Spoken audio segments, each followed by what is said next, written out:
Just realized I was sitting in a pose that made me look like I was maybe depressed as hell, and I'm not. So I thought I'd lighten up the pose. And I was playing with the setting of the camera, and I'm still not happy with it. That's a bit better. Okay, I fuss over such things.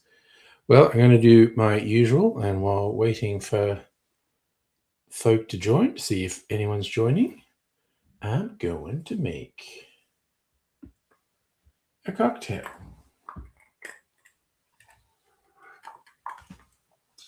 Hey, Strictly Sega, in the gate early. How are you this evening? I'm making a strong rum cocktail called Dr. Funk. Sounds interesting. Let's see if it actually is. Okay, got that. Dark rum. Oh, let's just take the fucking handbrake off.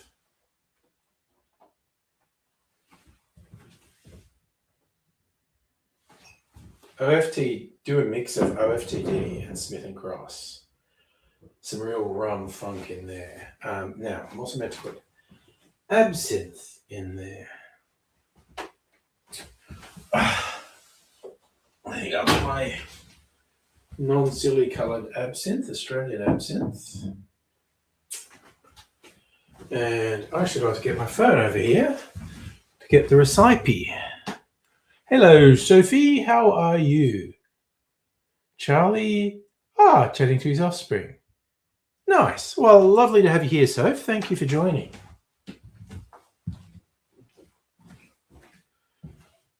No, that's the wrong one. Why have I got that open?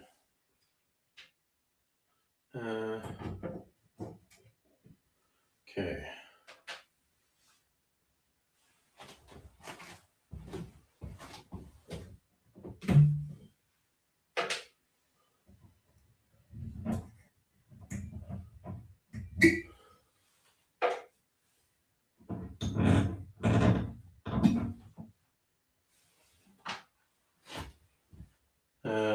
Grenadine.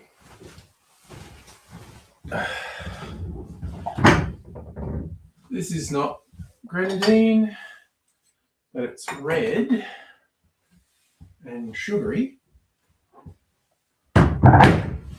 So it'll do. This weird amphora from the 1970s. Okay.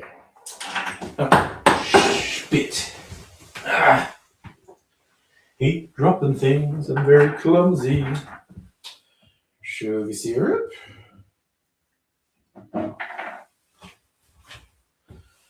Okay, let's do about 45 mils of Smith & Cross. And a little bit more of OFTD. That'll do. Put the stoppers back on. Okay. Getting things ready.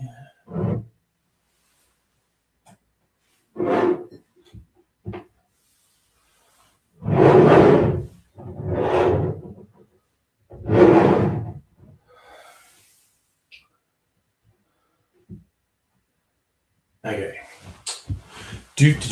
Get the light. Gonna trick the light, fantastic.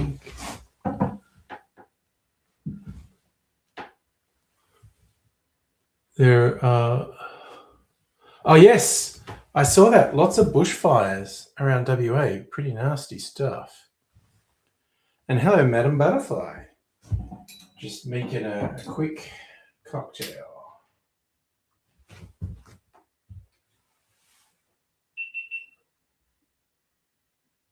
All right. I reckon we're ready to go. So, I don't want to waste this. Pour it carefully. Just 5 mils of absinthe. It's about 5 mils. 10 mils of grenadine.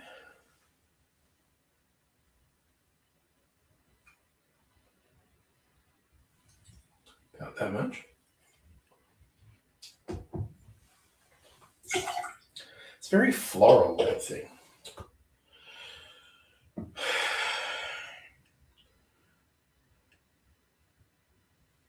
Sugar syrup.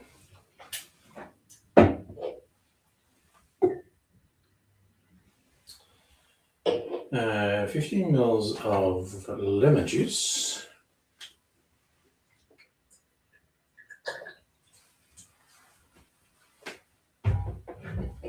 Fresh squeeze today. And a quarter of an ounce of lime juice. Freshly defrosted today.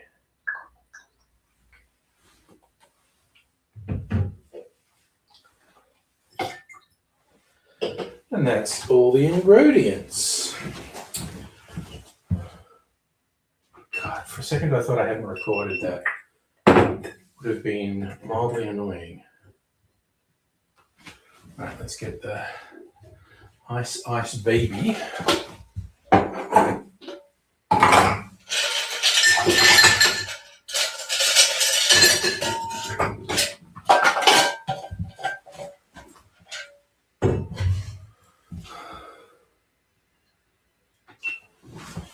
Yolanda, where you at? Okay.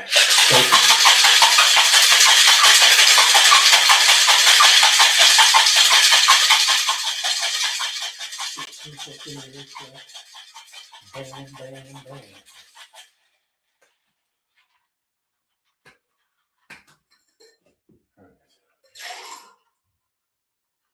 Ooh, it's a nice orange color.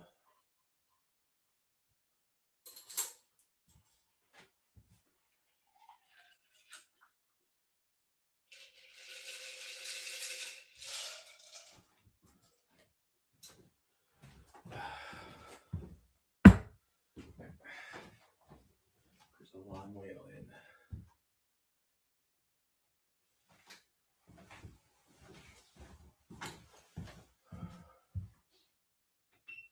All right. Now the little talky bit, which should be quick because this is a short. Probably going to take me longer to set up than to actually record the talking. Come on, damn it. Okay. Let's get this going on.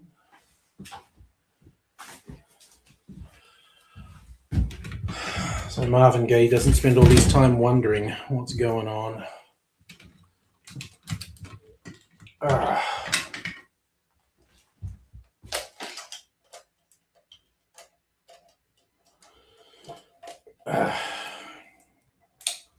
That's in. That's in. Gotta get my audio recorder set up.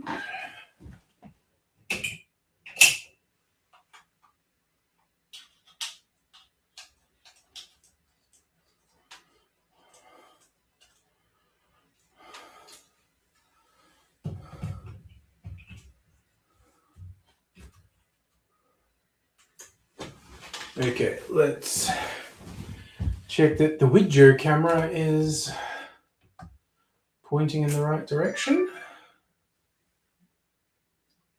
Da-da-da-da, there we go. With the Handycam. That looks even. All right. Is this ready? That's ready. Okay, settle down nice, honestly.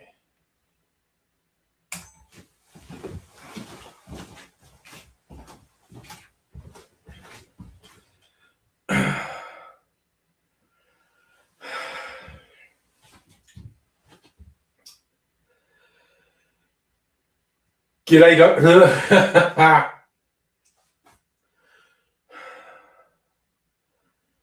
G'day, cocktail lovers. This is a rather strong rum cocktail called a Dr. Funk. You could describe it as a daiquiri's dark and mysterious cousin. It's got the rum and it's got citrus. It's got some additions. It's dark rum rather than light rum. So I'm really intrigued to try this one.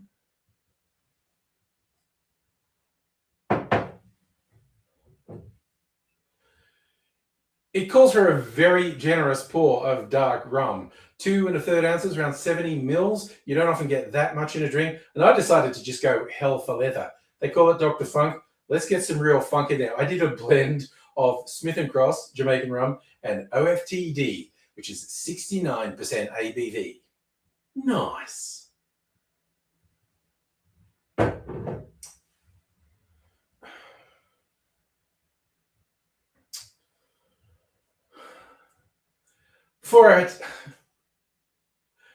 Before I tell you how to make this, I do want to give it a little taste. Let's see. Whoa. The doctor is really bringing the funk on this one. Let me show you how to make it.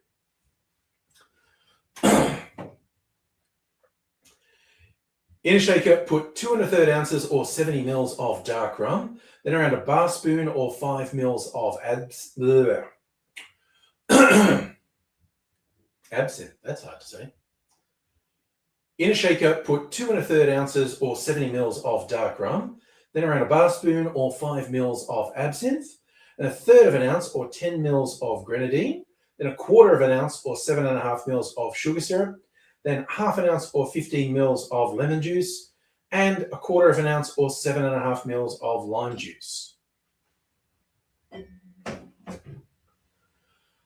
Add ice to the shaker, shake that for 10 to 15 seconds to chill and dilute the drink, and I'm straining that into a rocks glass over a big chunk of ice, and for garnish, I'm using a dehydrated lime wheel.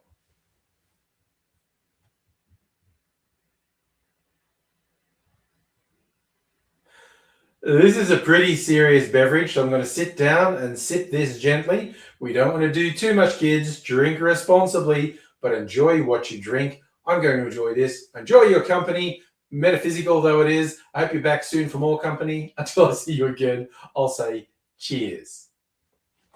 I don't think metaphysical was the right word,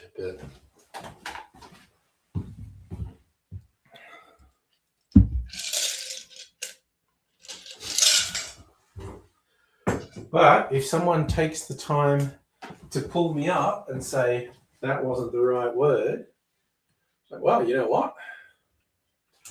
You engaged with the video. That's the important part.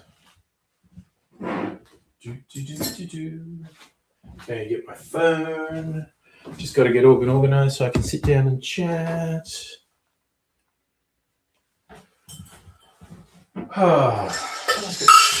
Not planning to make another video tonight, but you never know. But I have to put a lid on my absinthe. Don't want to spill that. My not grenadine. And sugar syrup. We all good. We need to switch off the bright light.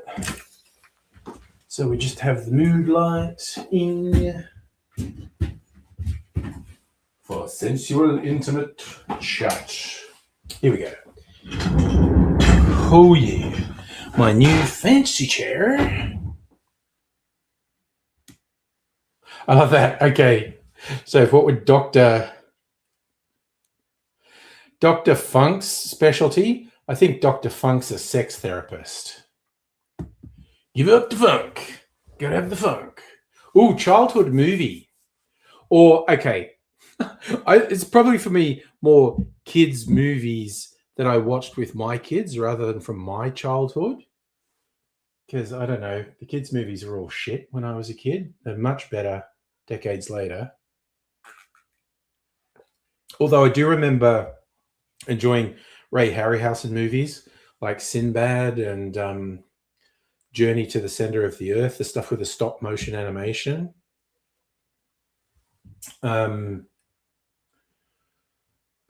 What else would I say? Like I like most Pixar movies.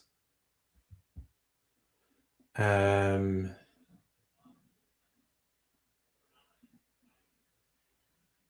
always bring up the Iron Giant as an animated movie I like.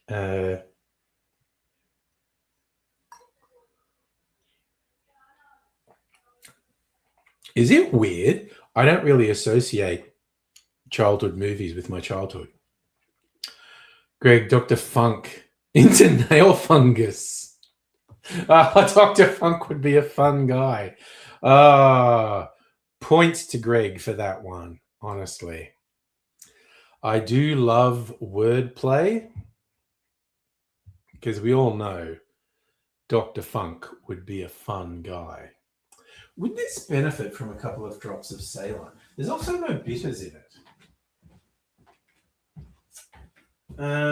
Ceylon, and I think maybe my tiki bitters. Where are my tiki bitters? Is that them? It's my chocolate bitters. Where's my tiki bitters? Oh, there it is. Okay. Right. Tiki bitters. But a couple of drops of Ceylon first. Oh, that was a mistake. Okay. Put it on the ice. It's not going to mix into the drink. Cherries. Oh, I found a new cherry supplier, by the way. Super excited. Because it's 5 minutes away. Whereas my other cherry supplier was on the other fucking side of town. That was a bit of a drama. And this one also sells them cheaper. So double win. All right, I'm going to do a small cherry and a big cherry. Just because I can. Okay, let's from Hell's dark heart I stab at thee. Look at it. Look at the difference between the cherries. It's ridiculous. Anyway, put that lid back on. Put this lid back on. Still 4 or 5 cherries in there. But I got 2 backup jars of cherries, so all is well. Because the idea of not having cherries is traumatic to me. It's a very orange. I should get. I haven't got my orange in here. But I'm going to duck out.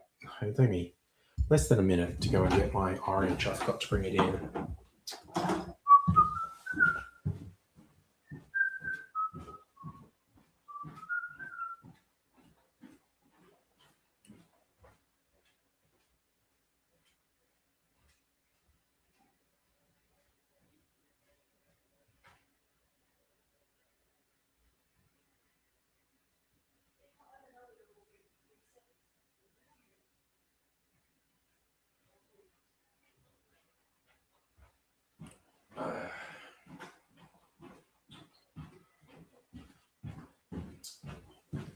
Okay. Got my orange. Let's have some more orange. Yes, yes.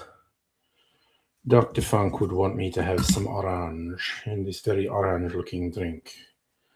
My grenadine substitute, which is actually a mandarin liqueur, I think. Colors it very orange. Spritz some oils over there. There we go. And hell, why not? Another piece of peel.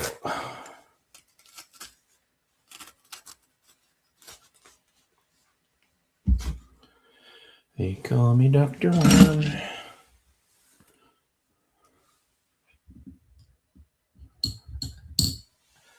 And that Dr. Worm's stuck in my head because doing Dr. Funk, do I change the lyrics to They Call Me Dr. Funk?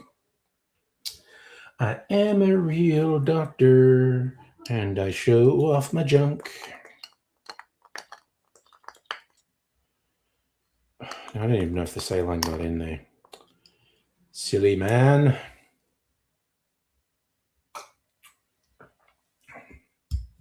Okay, but if I put a dash of these tiki bitters in, just a dash, because these are pretty flavorful.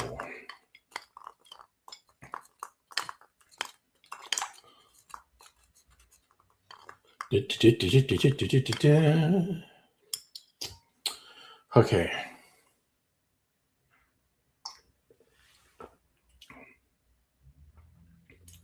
Yeah, maybe it's a bit better. It's fine. Another one that's probably only a 7. Like, I wouldn't make it again. I don't hate it. There's nothing really wrong with it.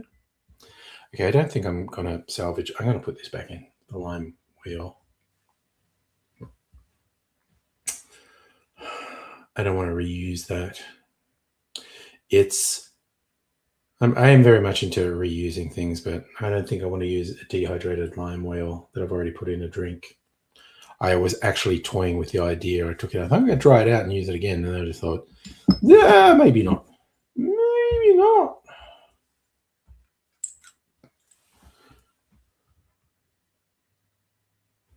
A couple of drops of saline in the drink rather than on the ice.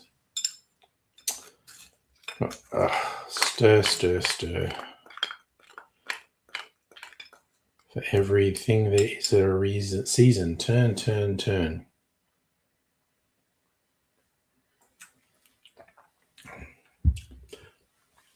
That is actually better. But, it's just not bad. So Charlie's back. Your offspring. A friend has a girlfriend. He hates that bitch. Oh, God. Then you started singing? Yeah. Why don't you get a job?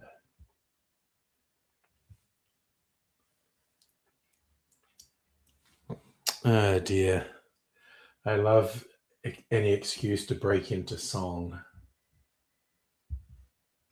It was nicely contrived. Not the first offspring to say that, by the by.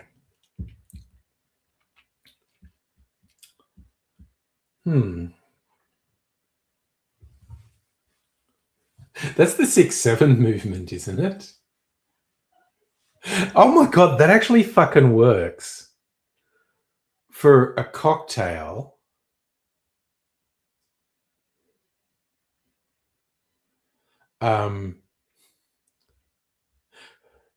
A cocktail that's in my maybe 7 out of 10 zone, and it's okay, but I probably won't make it again. 6-7. It's like a 6-7. I'm going to give the meaningless internet catchphrase meaning. For me, 6-7. It's like, it's okay. Which I think is good. Is that because I always call my kids the offspring? I don't know. Hey, honey.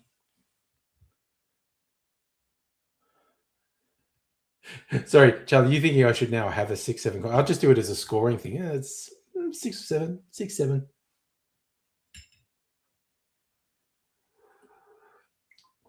The ones I've been finding online and working my way through, I haven't had any really full-on standouts.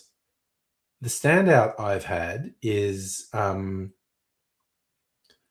one I created, which, as I said when I made it, God damn, straight out the gate, this has got a really strong chance of being my cocktail of the year for 2026. Everyone loves butters. Hello, how's the finger doing? Look, I should do my exercises. I do the exercise of most of the streams. Okay, so I'm probably going to change the dressing in the morning too. But okay, so the first episode is the duck, which I'm bending from the top knuckle, keeping it one, and I feel it. 3, 4, 5, 6, 7, 8, 9, 10. The next one is I sort of hold the base and try and bend the middle joint. The middle joint is the troublesome one. So you see how far I can bend it. It's like, I feel like I'm bending it further. I'm not meant to hurt it. 4, 5, 6, 7, 8, 9, 10. I feel like we're getting progress there. And then I hold the middle and move the top joint. 1, 2, 3, 4, 5, 6, 7, 8, 9, 10. And finally, we do the claw.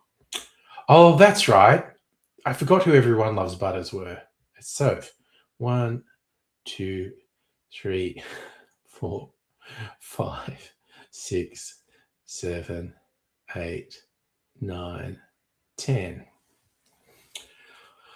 Okay, that's tonight's exercises. I was supposed to do that 3-4 times a day. I think that's the third time today I've done them. So that's good. I worry that I'm not bending the finger enough, but the hand therapist actually said it would take 6 weeks to get back to normal, and it's not even 2 weeks. But I'm going to see the hand therapist next week. So we'll see how it is and see if she thinks I'm making an appropriate level of progress. Because all the shit I've gone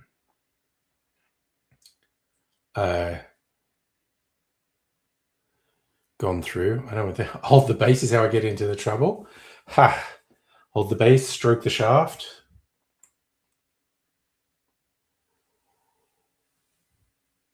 You know, always makes me I went through. God, it was one of the live streams. I went through all the trouble of doing some word association to come up with a name for that cocktail, because the closest I found to it online was on Difford's Guide and called it a Broadmoor, named after the infamous British mental institution. And I forget what ended up, but I can just do the search again. Just I go infamous Ostra. Oh, look, it's auto-completing because I did it here before.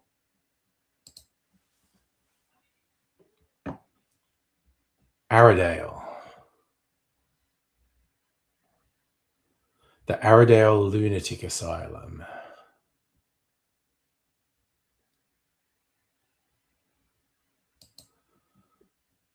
And I think also did some word association with it. Is it in Ararat? Oh, J Ward. That was what I was going to call it. I knew it wasn't the Arradale. Although there's nothing wrong with Arradale as a name, but J Ward, I think, is the name for it.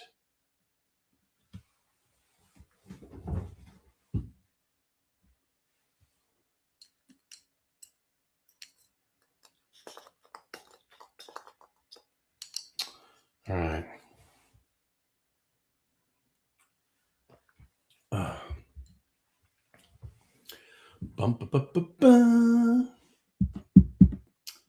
So I might make a J Ward a little bit later, as in straight after this, but then, be 3 drinks in the first hour. That's my normal pace if I'm doing it. And I do have my mineral waters here. Ooh, what if we put in the cocktails again? Dun, dun, dun, dun, dun.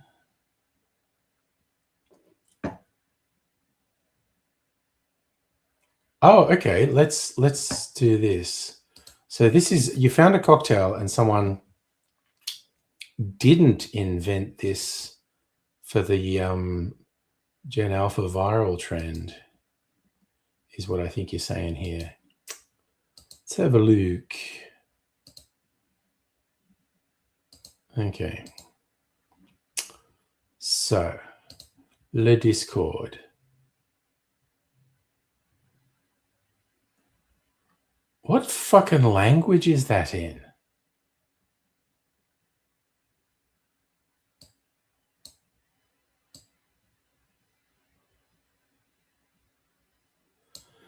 Okay. Search Google for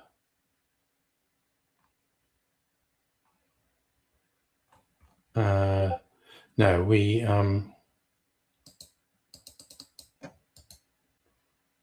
want translate. My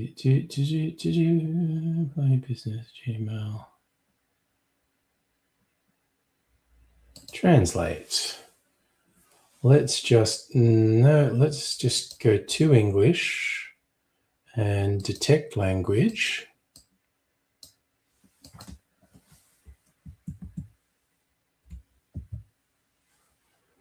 Okay. Swedish. 6-7 is a drink that will wake up with strength undertones of cherry and orange. 60 mils of dark rum, 20 mils of maraschino liqueur, 3 dashes. Why is it called a 6-7 though? 6 centiliters. I'm going to have a better reason to call a cocktail a 6-7 if I do it.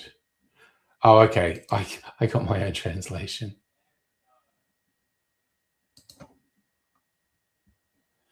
Rum, maraschino. It's an interesting mix. It's like a rum old fashioned, but maraschino liqueur as the sweetener.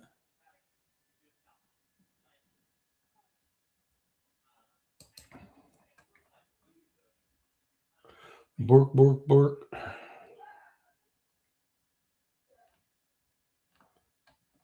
Yeah, see, I'd want a better reason to call it a 6-7. As in, there doesn't seem to be any reason to call that a 6-7. Yeah, it's a rum old fashioned using maraschino as the sweetener, which has a bunch of potential, and might even make it tonight. But okay, so the 7 and 7 is a Seagram 7 whiskey with 7-Up. That's why it's called a 7 and 7. So if I got something 6-year-old and something 7-year-old, so okay, I do have 7-year-old rum. Do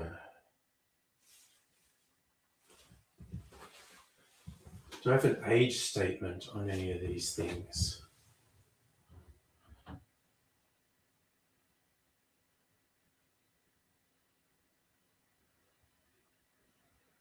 There we go. Barreled in 2019. Starwood Co-Ferment. Bottled in 2025. It's in very little letters, and I need more light to be sure. There we go, 2025. Okay. So I make the 6-7 with a split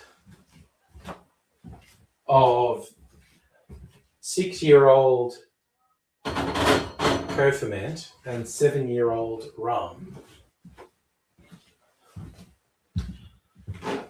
That's a 6-7.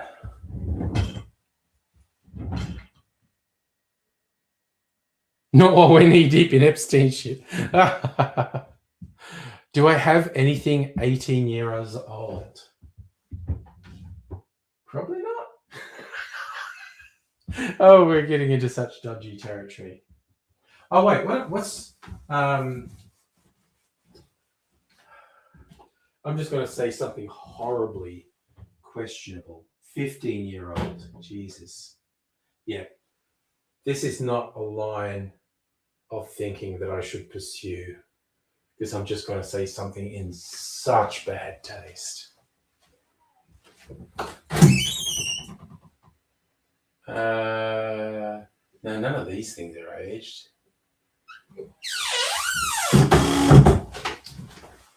Yeah, I need to steer clear of that.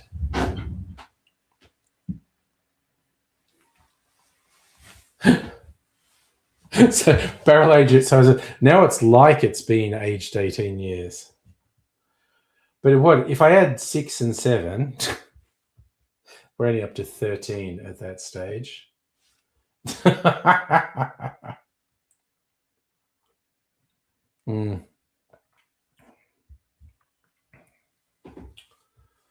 Oh dear.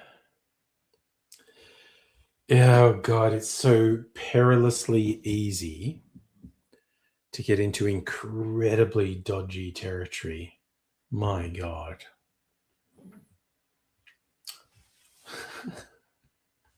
I swear it tastes like it's 18 years old, but it's only 15 years old. Oh my God. And that was when he went to jail. Goodness me. Goodness me. Do.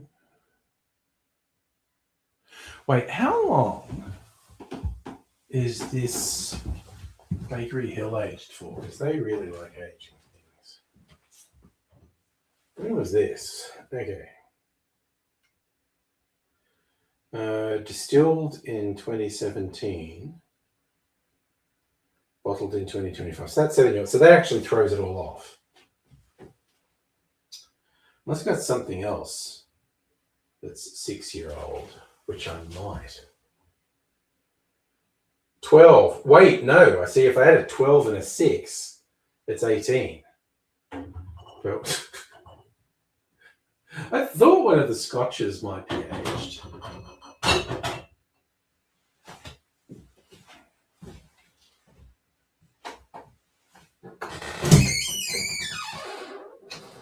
What is my other? What's the Talisker? It's 12, I think. No, 10.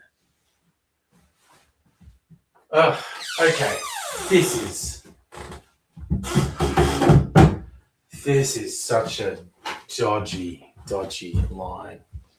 Good Lord. I know you're dying. Just like why would we start talking like this? My God. It's just no. But I do think that's how I'll do a 6-7. Follow that recipe, Swedish recipe of all things. But yeah, 7 and it's funny because it's booze.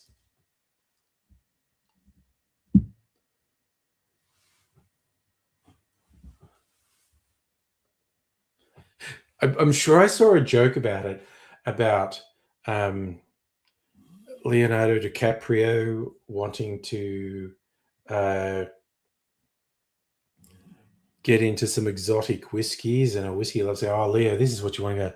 Look at this, from a small distillery in Scotland, aged 25 years." And Leo goes, "Ooh."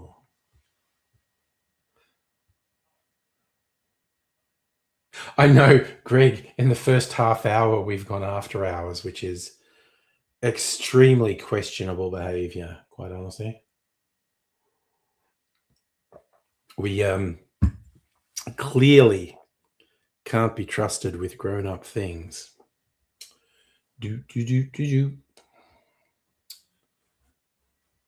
But yes, I think for fun, because I was going to make something old-fashioned-y, I'll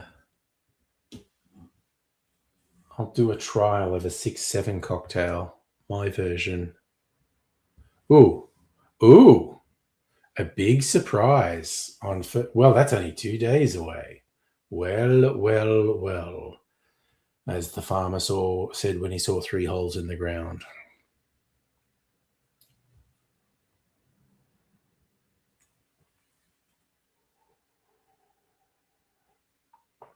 Just plowing my way through Stranger Things. Mrs. Angry got bored in the first episode. I said, we watched the first 4 seasons of Stranger Things. Do you want to watch the last one? And she said, sure.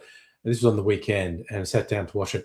And about halfway through, she's going, no, I don't remember any of these characters, and I don't give a shit about them. Watch it if you like. I'm out.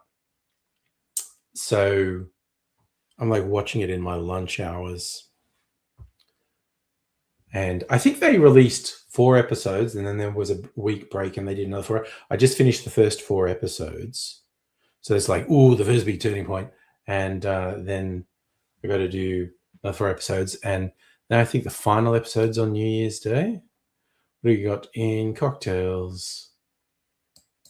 Oh God, cocktails with dirty names, and there are a lot of them, and I feel like most of them came from the 70s and 80s. Wait, did I just fucking do a fucking pop-up on me, you fuck? Okay, let's go. Cocktails with dirty names. Stranger Things is for teenagers. Stranger Things is for people from the 80s.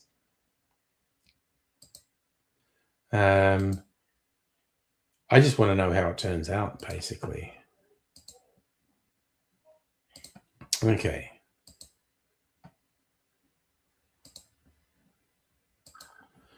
Oh, yes, the Adios Motherfucker, which is a version of the Long Island iced tea, but with white things and blue curacao in it. Oh, yes, blowjob shots, buttery nipple. Cocksucking Cowboy, there was a thing where that was really popular. What was that, like 10 years ago? Cocksucking Cowboy? Dirty Hooker, Duck Fart, Leg Spreader. Equal parts tequila, vodka, gin, and rum. It's not bad. See, this whole thing like, oh, it's good. It's like a Long Island iced tea. Like, oh, I'm going to get that. It's like, no, just get a double something, you fucking idiot. Not actually a good combo. It's not strong because it's got 4 different spirits. It's the same strength as if there was one fucking spirit in it. The nice leg spreader, Midori and coconut rum and pineapple. Yeah, okay. The porn star martini, stupid drink. The quick fuck. Yeah, I think that dates back to the 70s, if not the 80s. Red-headed slut. I have heard of that. Oh, yes, the screaming orgasm. Sex on the beach. That's the ultimate dark age recipe. Sexy blue eyes. Slow comfortable screw. That's only going halfway there. You need slow comfortable screw up against the wall, which is a screwdriver that also has Southern Comfort, Slow Gen, and Galliano, because Galliano's in a Harvey Wallbanger. So if you add Galliano, then you've got a slow comfortable screw up against the wall. Wet fantasy, wet pussy, yes, and wet pussy shot. Sex-related cocktails. Wait, they're just repeating things. Why is it Cosmopolitan sex-related? Is it because it's in Sex in the City? It's just the same fucking things apart from that. Okay. Anyway.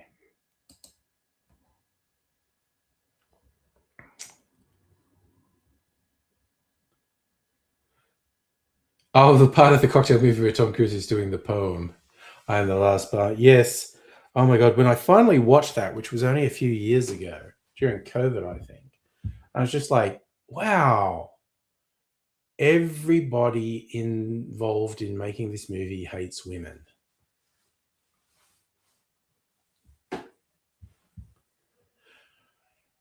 Oh God, the only thing I really like about cocktails is typical Tom Cruise. He's like, I have to learn how to do it.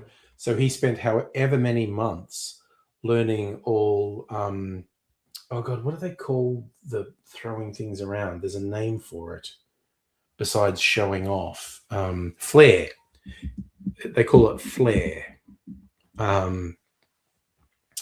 He spent however many months learning how to do all the bartender flair things. And I swear to fuck, if I'm ordering a drink, unless the place isn't busy, if a bartender starts fucking throwing stuff around, I'm just like, can you just get me my drink?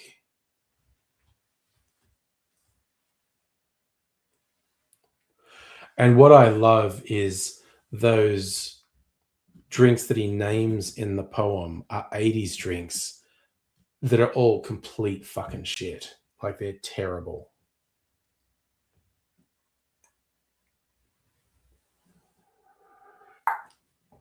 Oh,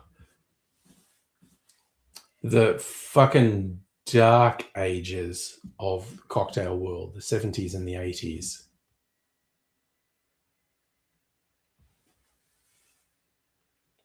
I guess the Singapore Sling's a classic. That's like from the 1930s. I don't really like a Singapore Sling, though. The signature cocktail at Raffles in Singapore.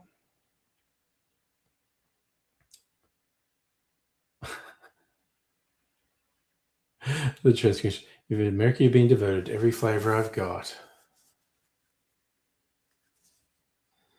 But if you want to get loaded, okay. See, because I forget, I remember the scene. I said, to you, why don't you just order? Oh my God, that's actually sensible. If you're just going to get drunk, just do fucking shots, honestly. A thing I almost never do. But New Year's Eve's coming up, so who knows? Yeah, you annoy the shit out of bartenders if you order a Long Island iced tea because it's a bunch of faffing around to just put a couple of shots of alcohol with Coke. I think there's juice in a Long Island iced tea. I don't remember. But it's just like, yeah, it's not a good drink. Why are you doing it? Just get a fucking, double whiskey and fucking Coke. Because all you taste is the Coke anyway. Yeah, there are certain drinks you don't order when it's busy. What was funny, okay, I've mentioned this one before. You don't order a Ramos Gin Fizz when it's busy because it's a stupid as hell drink that takes forever to make. There's the whole thing you meant to, it's got cream and stuff, you meant to shake it and then put it in the freezer and then shake it some more. The folklore is the bar where it was invented, it had to be passed between 4 different bartenders to shake it as much as it needed to be shake. And it's got a really thick foam, and then you serve it. But then you pour some soda in, and if it's been shaken right, the foam on the top is really thick, and you pour it in, and the foam will rise over the glass top. Now, I should have a photo on my phone that I can put on the Discord. Let me see. From the decadent goings-ons of Mrs. Angry and I in November and December. Yes, there it is. Okay, sorry. I confused myself in the cocktail channel.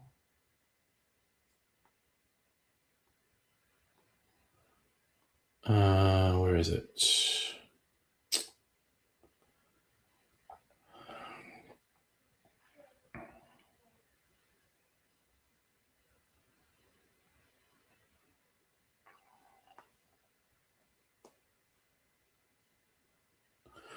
So I just put this. What the fuck?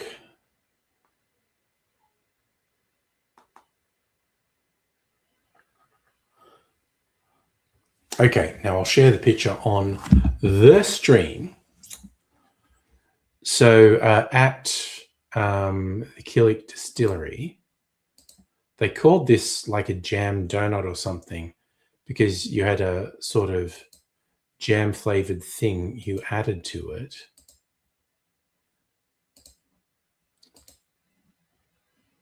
So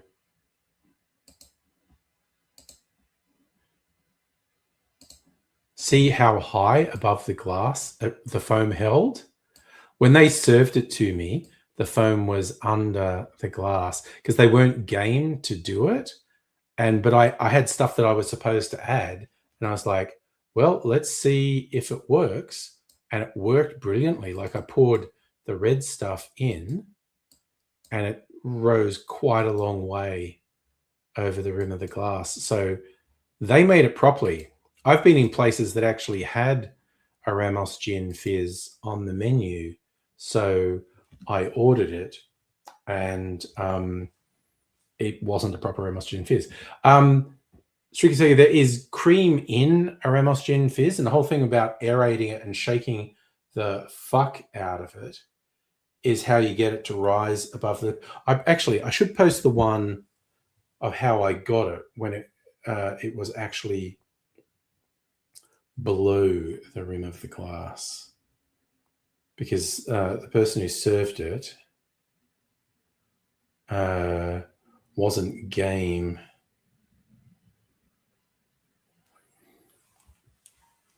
Yeah, it was red stuff. It was like strawberry jam. Hey, Abigail, by the way.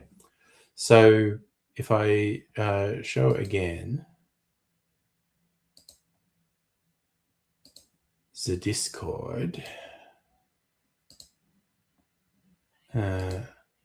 so this is how I got it. They served it to me, and you see it's just to the top of the glass.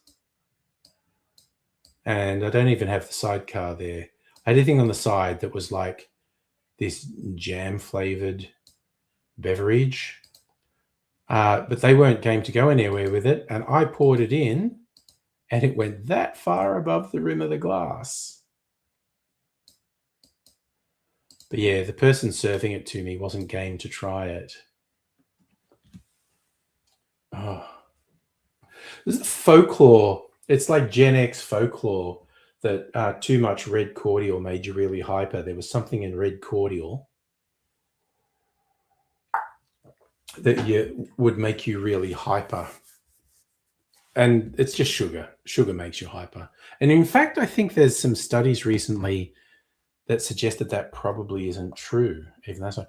But I also remember there was a punk zine in the 80s called Too Much Red Cordial, which is fun. Anyway, I am going to have a run at making a 6-7 cocktail, inspired by the Swedish one. A 6-year-old spirit and a 7-year-old spirit.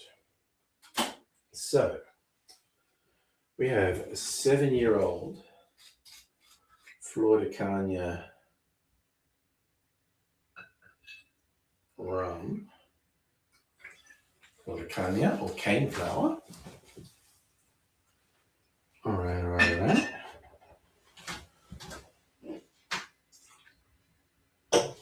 And I worked out the co-ferment was 6 years old.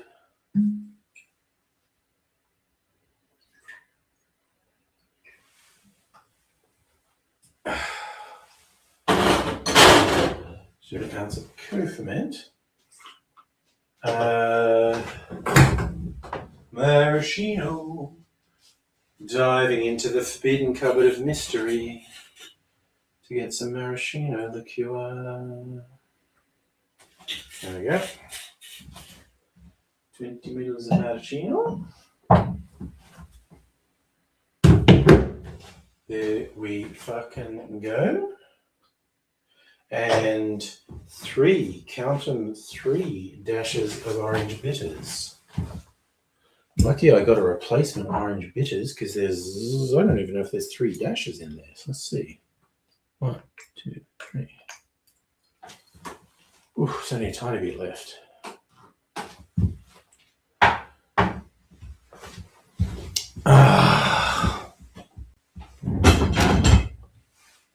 Research shows a link between synthetic food dyes and increased hyperactivity, and other research shows no link. There we go. There was a colouring in red cordial made some people who were genetically predisposed to it hyper. Sugar, on the other hand, is found not. Maybe that's the study I was remembering, because we were always told sugar makes you hyper, and there was a study that showed no, it doesn't. But it depends which red colouring, because at one point the red colouring was cochineal, was actually crushed bugs. It was a really popular red dye in both clothing and food for ages, which was made from crushed bugs. So like red cordial wasn't vegan or vegetarian because it had crushed bugs in it. All right. So this is a 6-7. This is my 6-7 cocktail.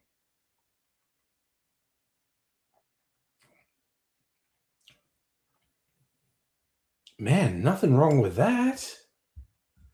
Hell, yes. Actually, that's better than 6-7. That's an 8. That is not bad at all. Should we say you remember when Spider-Man, the one that came out after Civil War came out, couldn't get new Spider-Man flavor in Baskin Robbins in Australia, was a crushed bug. Yeah, I think the crushed bug coloring is still being used. Yeah, no, it's safe. Of course, it's safe. Been used for ages. But yeah, like I'm just saying, I think it's called cochineal. It's crushed bugs. It's not. So it means a lot of stuff with that's colored red is not vegetarian. Simple thing like cordial that's not vegetarian.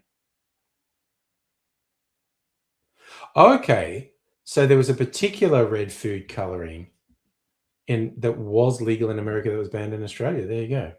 Although RFK's banned it now, if I remember right. Like stopped clock and all that sort of thing. That guy's a piece of shit who is going to be personally responsible for thousands of deaths. The Trump regime itself, with cutting off the overseas aids and whatnot, it's already been calculated they are going to be personally directly responsible for millions of deaths.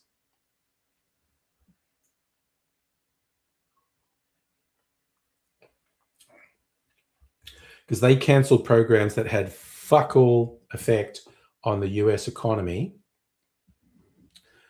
But those programs, health programs being terminated, will ultimately kill millions of people. They're pieces of shit, is what I'm saying.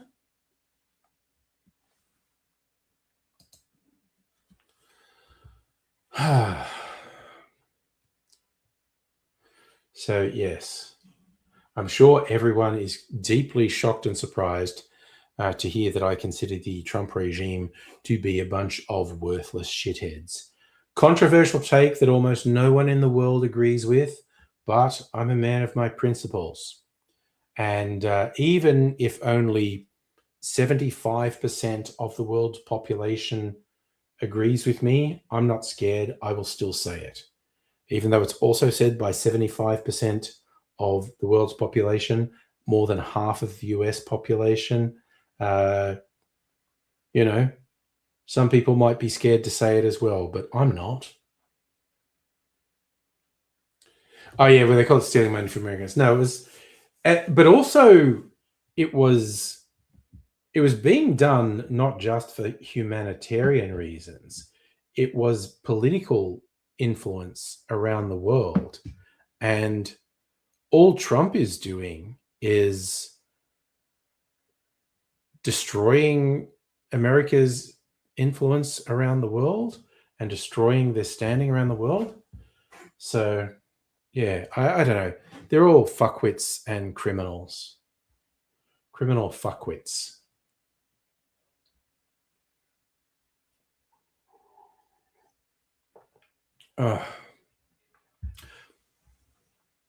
That is not at all bad. Should I try and overcomplicate? Like, okay, so the 6-7, using maraschino liqueur as the sweetener reminds me of the improved whiskey cocktail. If I look at what else is in the improved whiskey cocktail.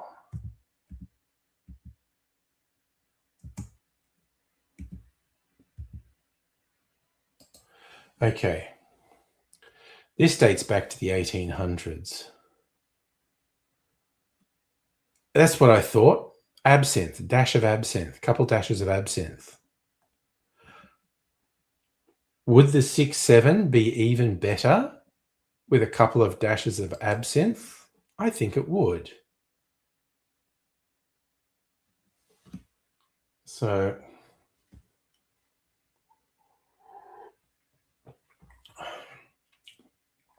but even as it stands, 6-7 is not 6-7, it's an 8. I think a couple of dashes of absinthe would just make it better.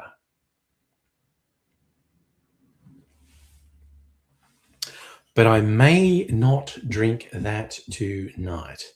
Maybe another night. Maybe an absinthe-laced 6-7 is a New Year's Eve drink rather than a New Year's Adam drink. Well, if that wasn't already my third drink, I might do it. But, it's just like pump the brakes a little bit. I do theoretically have to work tomorrow, and I do have meetings, discussion sessions with people, a couple of them. So, got to keep my eye on the ball. Oh, I went to the Woolies today. I don't know if you'll remember me saying that Christmas, sort of, what do they call it? Salted caramel white chocolate popcorn, something like that, which both Mrs. Angry and I agreed was very addictive.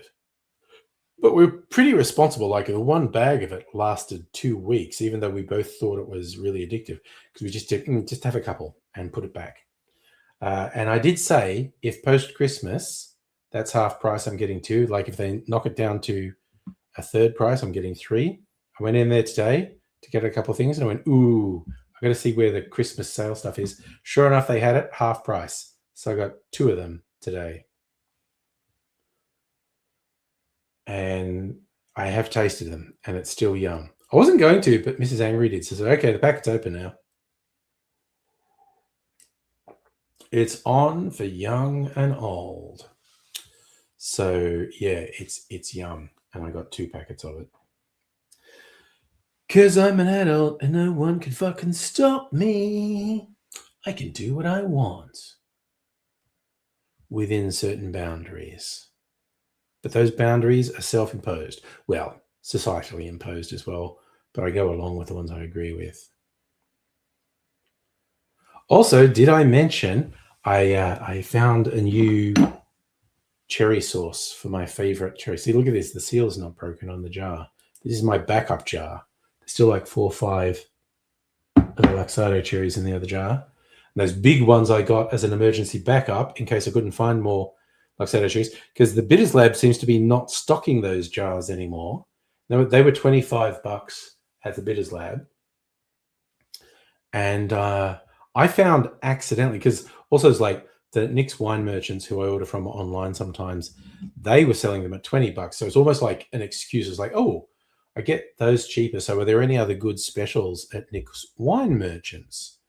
Can they tempt me to buy stuff? And they did have one quite good price on a rum. And I thought, yeah, rum, cold rum, why not? And I thought, but is that a real special? Because often stores generally, both online and offline, are bullshitting about markdowns. They go, well, the recommended retail price is this. Now we're selling it for this discount. And no one has ever sold it at that recommended retail price. Nick's Wine Merchants tends to be quite honest. So I searched on what is everyone else or anyone else selling this rum for, and there were places selling it for what Nick said was the recommended retail. There was places selling it cheaper, and I was comparing it, and I was looking at the website of this other one, and I just thought, oh, for a laugh, do they have the Luxardo cherries? And they do, and they had them for $20, not $25, same as Nick's. And I went, oh.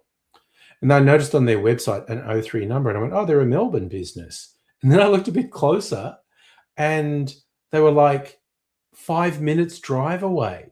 They're like really close to me. And I went, how did I not know this is there, just like one suburb away? And so I went and visited, and not only did they have the cherries, but real boutique spirits, like stuff that's very hard to get. And of course, the notorious one at the moment is green and yellow chartreuse. And they had both. And they also had a weird limited edition chartreuse that I was mildly tempted to get. I didn't. I just got the cherries. But it's like, oh, damn. These guys have got all the hard to get spirits and liqueurs. So if I use up some of my favorites that I used to have to go to the Bitters Lab or some exotic place for, now it's like, now I can just go to this place that's 5 minutes away. And yes, Abigail, I think both Coles and Woolworths are under some pressure for that false markdown shit. Technically illegal, but it's a challenge to prove that they're not charging the real recommended retail price. Madam Butterfly, you went to sleep and got back because it must be like 2 a.m. for you or something like that. Some absurd early time. Fuck me. Okay, the 6-7's a winner. It's good. I am definitely going to try it with absinthe, like an improved whiskey cocktail, because I suspect that might be even better.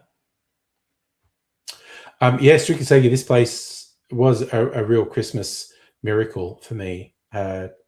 Like quite a few things that I find hard to get, they have in stock, and it's like, damn. But yeah, the 6-7, my 6-7 is a fucking winner. Oh, it's actually after 4 a.m. See, the whole things with daylight saving and time shifts and whatever, I have a hard time keeping track. And also because, like us, you have 3 different time zones. So I struggle to remember the time zones in the US. I have enough trouble with the time zones in Australia, particularly once we get into daylight saving and it gets extremely weird.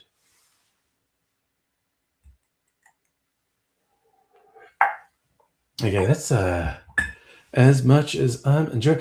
I'm at the level of having cocktails that having one more seems like a really good idea.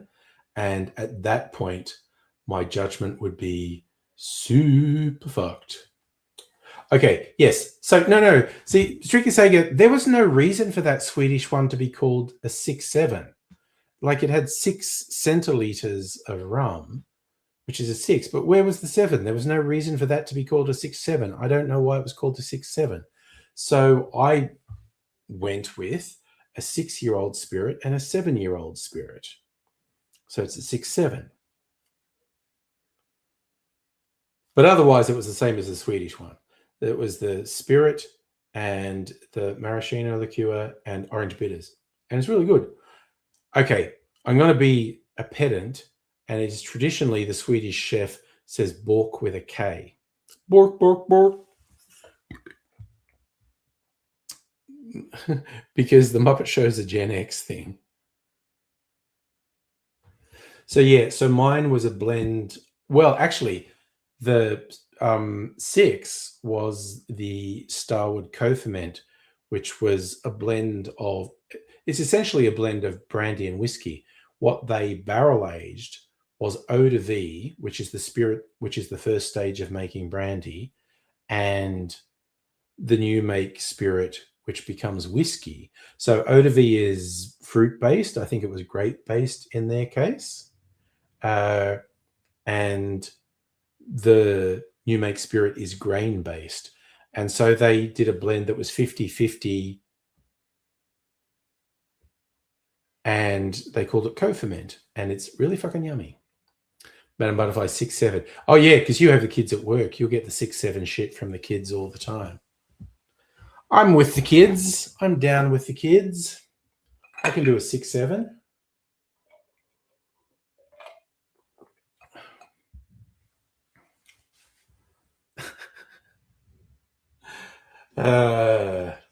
So I might do one more trial run of a 6-7 tomorrow, where I do a couple of dashes of absinthe as well, because I think that will improve it.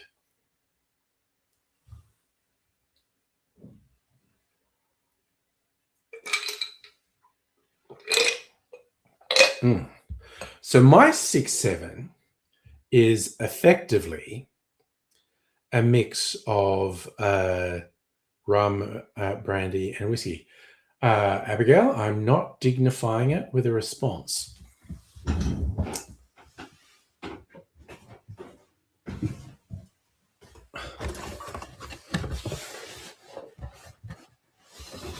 You like it when I read a comment and laugh, but don't read it aloud.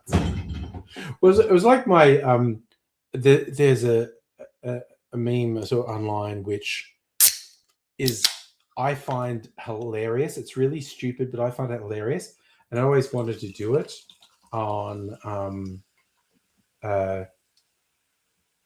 YouTube and have a thing, or even just as an audio file. It's like, Angry Aussie reads a book, and it's a couple of hours of just noises of page turning and me occasionally going, huh,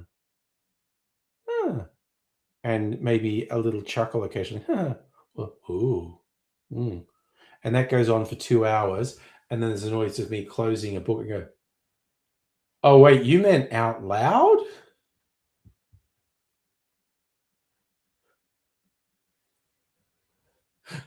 Yes, I know.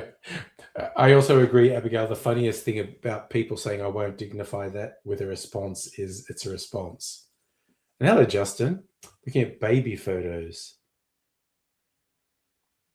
Oh, and you realize you're the same age your parents were when the photos were. See, realizations like that are freaking weird.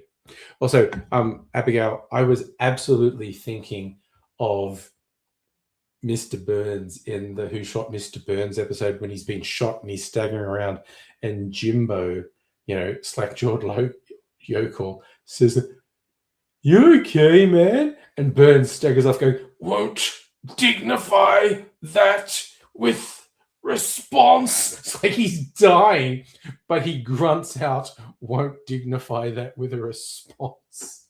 It's just...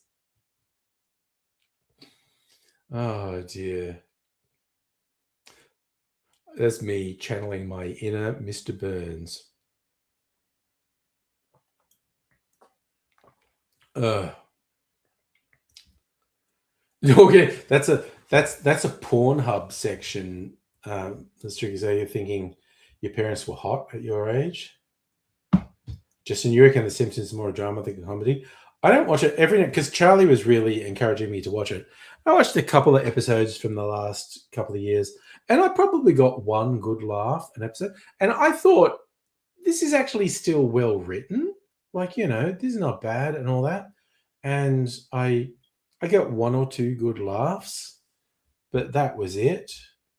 But yeah, like the golden age of The Simpsons was just machine gun jokes. Like there were these classic things where you can get like a 30-second clip and there are 10 to 12 killer jokes in that 30 seconds.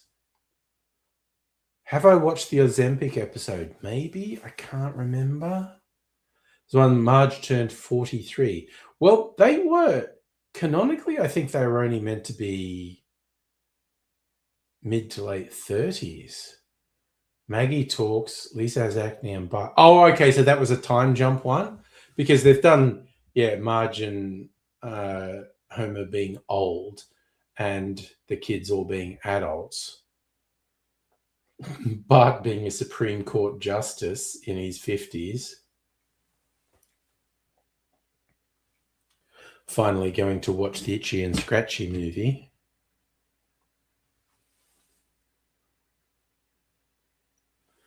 So just the week before last was the episode March turned 43. Okay. I've seen people post various clips online of Golden Age Simpsons and just going, this is unbelievable how many jokes they cram into this one sequence. And of all the ones I've seen, I still think my favorite is from the Who Shot Mr. Burns things, Mo on the lie detector, because he just goes, when they let him go, he's going, great, I get to go. I got a hot date tonight. And he goes, lie. Or is it the X-Files episode? I don't remember. But it's like, I've got a hot date tonight. Lie. And he's like, I'm going to, ogle girlies in the girly magazine. Lie. And it's like, okay, I'm going to ogle girlies in, a lingerie catalog. Lie. And it's like, okay, I'm going to ogle the women in it's just like the supermarket catalog. And that's the truth. And he goes, okay, take me off this. I don't deserve this shabby treatment. And he goes, lie. Strictly Sega, I believe I have heard that Mr. Burns was a different voice actor in season 1. What's hilarious to me is Smithers and Burns are the same voice actor. So he has to record the dialogue differently to get the voices. Also, season 1, Smithers was coded as black. Smithers had a different skin tone. Smithers wasn't yellow in season 1. And my understanding is the show started taking off. They went like, oh, coding Smithers as black is kind of a bad idea because it makes it look like he only got the job by toting, and it was a whole race thing.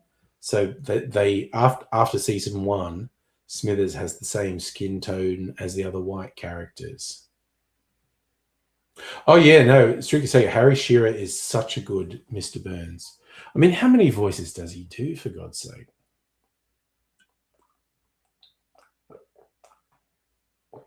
I mean, all of them, when they started that, who would have thought if they wanted it, they had a 35, 40-year career doing this? Because they do great work. I mean, it's fucking easier than acting physically and stuff, but it is still a real talent. And they do a great job. And even at the same time, over the decades, Harry Shearer was in all those ensemble films from Spinal Tap on. He's so good. He's so fucking good. And what I loved is the Working Dog people were such fans of his. They insisted they needed him to play a role in one episode of Frontline as an American image consultant. And Actors Equity used to have a fair bit of a sway in Australia back in the day. And they were like, no, don't get a foreign actor when a local actor can do the job. And so Working Dog said, we want Harry Shearer to come in and play this role. And Actors Equity was like, there are a shit ton of Australian actors who can do American accents. And Working Dog successfully made their case. It isn't just about the voice. Harry Shearer is just this incredible comedian who just has just amazing timing and presence. And honestly, I side more than a little with Actors Equity that an Australian actor could have done it. Harry Shearer wasn't particularly transcendent. He was very funny, but there's a lot of Australian actors who could have done it and been very funny. But it was literally just a bit of hero worship from the Working Dog team. And they're like, we really want to get Harry Shearer out here and have him do a thing. I don't know why I've suddenly got the burps. Maybe because I've started drinking a fizzy drink.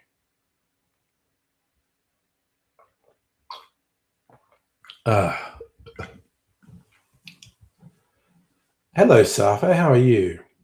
I've had 3 cocktails tonight, and I'm drinking mineral water now, which is making me burp. I think if you work that hard to put on a show, you should be allowed. Oh yeah, and they basically made their case and they won.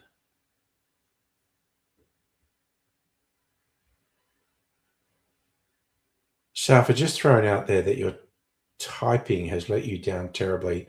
I have no idea what you're asking. I've had 3 cocktails, strictly saying, not 4. I had 1 that I made the video for.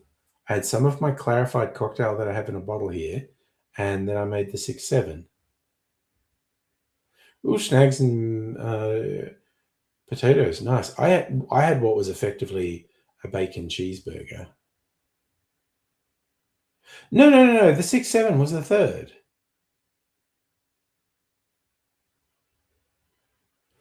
I had the Dr. Funk.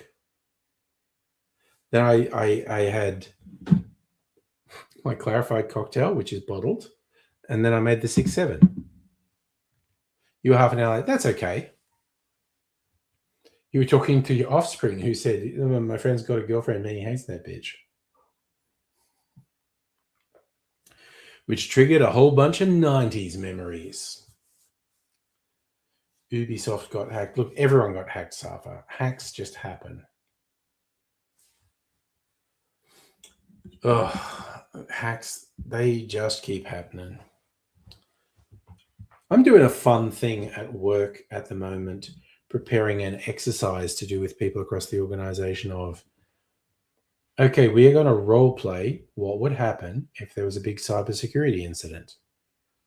And say like, da da da da, and you get your computer and this happens. What do you do now?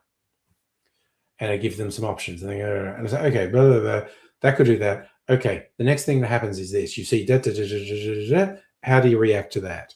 Because trying to get people to think of the decisions they'd have to make if there was a major incident.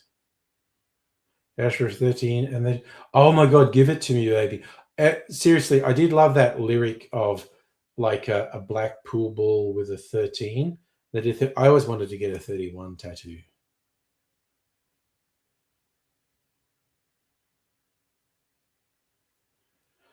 Safa, we had no direct effect from that big CrowdStrike incident. But what was funny is it started happening at the end of our workday. And so we were seeing all, because we're on a few forums where people share information. And in the afternoon, which was like the middle of the night in the US, we started getting people, hey, is anyone seeing this thing that's fucking doing this? You know? Abigail, like, yes, the best drills are by surprise. I struggle with what's acceptable in the public service. So I actually have to work with people, and I treat it as a learning and thinking and discussion exercise rather than a real drill. It just, people would tell you to fuck off if you did. And I preface this with, I agree with you 100%. In a perfect world, you would just be able to surprise people, making them think something was happening to see how they reacted. We'd get nailed to the fucking wall if we did this. Oh, Madam Butterfly, I already made a 69 drink.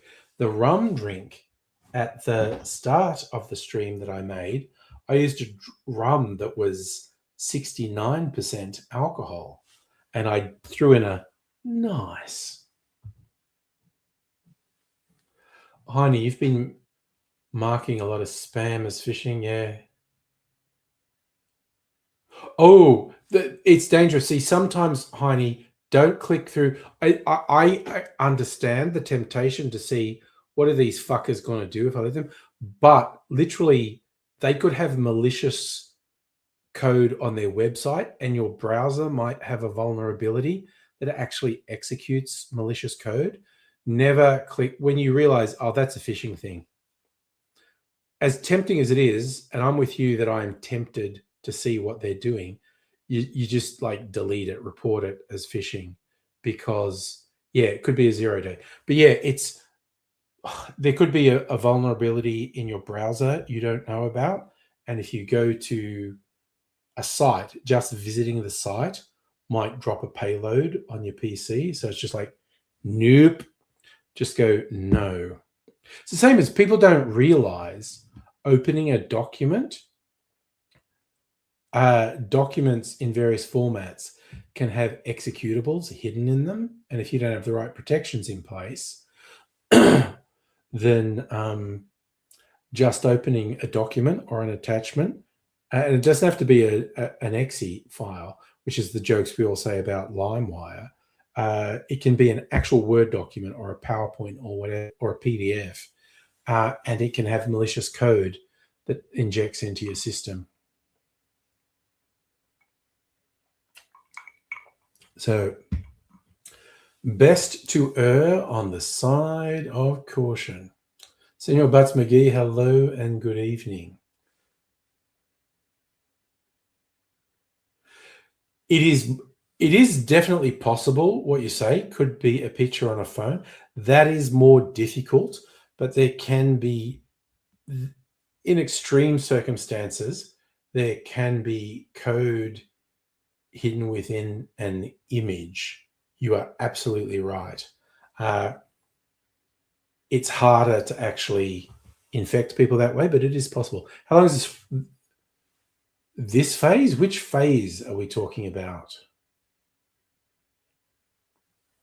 Oh God, oh God, yeah, Senor Bus McGee. Attachments are the devil, basically, if they're not coming from somewhere else. I had a couple of calls recently from these kids that I think, I don't know, they got number spoofing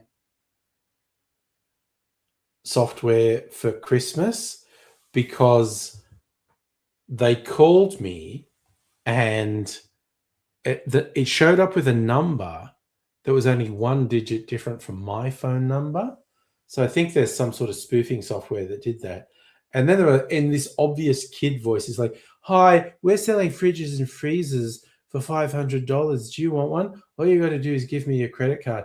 And I thought they were funny, so I was going like, "That's such a good deal. I've got 2 credit cards. Should I give you both the numbers?" And like, "No, one's fine." I went, "Oh, I feel selfish keeping this deal to myself. Should I go and knock on my neighbor's door and get their credit card number so they can get one too?" And he's going, "Yeah, that sounds good." I didn't really have the time to keep going, but I just found it really amusing. This was just kids. They found like a number spoofing thing and they were just having fun. It was really funny. Madam Butterfly, do you have a type of alcohol I don't like? Oh yeah, Campari, because it's too bitter. Not because it's too strong, it's just too bitter. Yeah, I know, Senor Butts, I know there's software that does that. I should record it next time. I could. The kids were really funny because I didn't say, "I know you're a couple of kids being dicks." I just played on, and they kept going. They kept going and I was like, "Yeah, okay, guys, it's funny, but I'm not in a position to play." So I hung up. And they called back the next day as well. But that was actually kind of funny. Okay, Abigail used to write software to do that for chat networks. Nice. Oh yeah, no, this was a bit more sophisticated than asking if the refrigerator. Oh, I should actually doing. Oh, if they call back, I'm doing the refrigerator running joke. Yes, because they were selling refrigerators, and I say, "Is the refrigerator running now?" And if they say yes, I go, "Quick, you better go out and catch it before it runs away from you."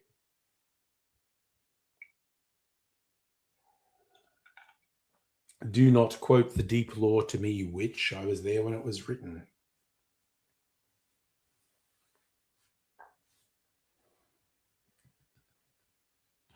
But I got a genuine laugh out of, "Oh, this is some kids fucking around." Well, that's kind of innocent fun.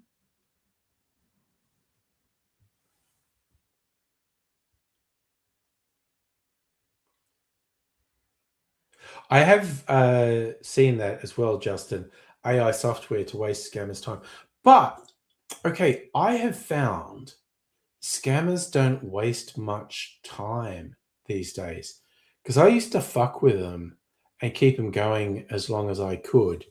And it's like they've been trained into, if you get responses like this, they're fucking with you. Um, the longest I had one on, God, it went for a while. And the funniest thing, because I was being old person, I was going, "Oh, okay, that sounds interesting." And I went through all the things, and I went, "I've got my credit card here. Here's the number." And they go, "Okay." And I went, "Oh, that's my library card." And the person on the other end went, oh, and I went, oh, what was that noise? And then they were like, nothing, nothing. So I have occasionally wasted their time. And the funny thing was like, I do this because I do it as a performance. If Mrs. Angry's about, I put the phone in speaker and I start saying this stuff, and she'll just start cracking up laughing, and they hear the laughing and hang up. She can say, your friend used to record funny outgoing messages on your phone. This is the toaster I'm answering if she's out having with the kettle. Have your toast stuffed? I used to specialize back when we had physical answering machines in having wacky answering messages. I did really good. Like I'd called some people who were really shit at doing fake ones. Like they were trying to pretend they were having a conversation and they were really shit at it.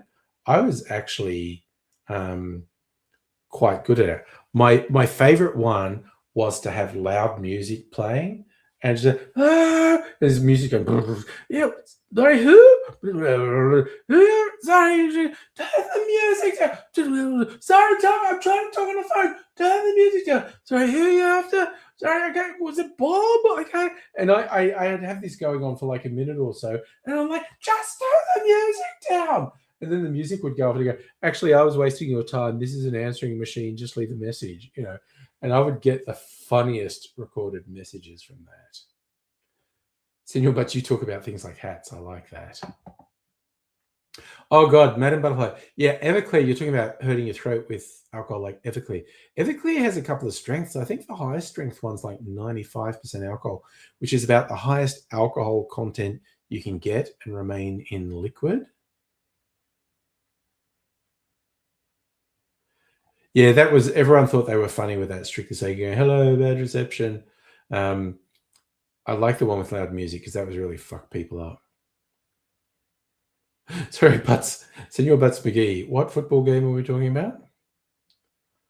Justin, give him a freight credit card number. I mean, yeah. I mean, in cases of real scammers, they actually have software on the computer because there's an algorithm that determines whether a credit card number is real or fake.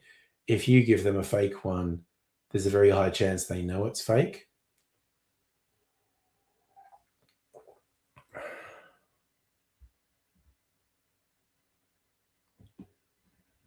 So you're bored with it? Just go, do you lick your dick today? Nice. Senor Butts talks to him about football. That's important, but you see this match. I like that. I mean, I literally did one, and it was a really clever scam they had because I was playing along with them. They're going, go to your PC. All right, I'm at my PC. The prompt, type this. All right. And when it's like it's a plausible thing that you're looking for things that are going wrong, and you type it in, and a big list of things come up. And I was like, oh my God, what's that?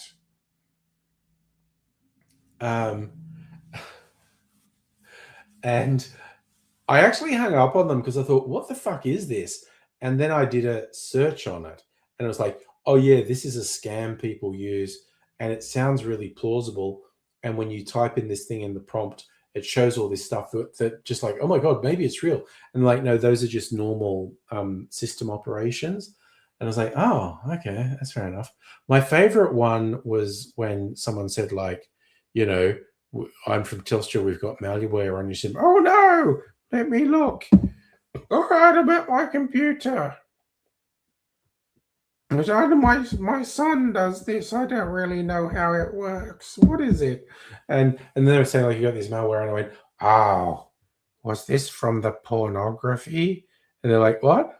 I watch a lot of pornography. Is that where I got the infection? And they're like, probably. I went, okay, I'll describe the pornography to you, and you tell me if this would give me a virus. And that's when they hung up, when I said I was going to describe the pornography to them. Oh dear. I'll send you a bus, McGee. There are some wild channels on YouTube with guys who have quite terrifying skills, and they fuck with scam. I think Scam Baiters is one where they fuck with them because they actually hack into the scammer systems, and they go like, "Oh yeah, look, I know what you're wearing today. I've like broken into the security cameras in the call center where you are." Uh,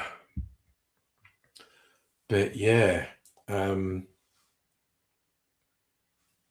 it can be fun. I don't always have the patience, and I'm surprised at how often they won't let you fuck with them. Like there was a period where their directive was obviously keep you on the phone no matter what, and that was like back when I got that one who I made them make an exasperated sigh, just like oh, and then I caught them out and said, "What was that? Have you got a problem with me?" And then they tried to cover for it. But these days, it's like you fuck around with them for like 10 seconds and they're like, oh, this person's fucking with me. And they hang up, which is sad because it's kind of fun to fuck with them, honestly. But then you read the stories where half the people doing this scam stuff, they're essentially being held prisoner and they're being exploited. And it's like, ugh, I don't know that I want to make their life any more difficult. It's just, ugh. Like some of the scam centers are being run by effectively major criminal cartels. And you can end up sounding like Donald Trump saying that, where he just makes up shit about them being, oh, drug cartels, criminal cartels. That's not my Trump impersonation, by the way. That's more of Joe Biden. But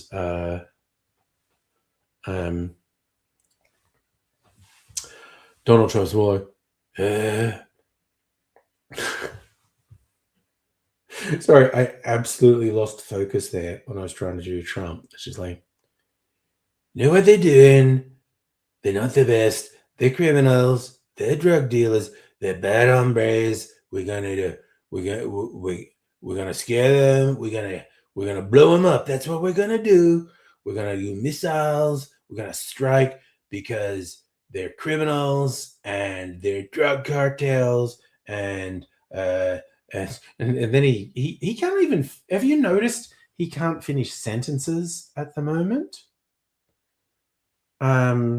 It's incredibly disturbing.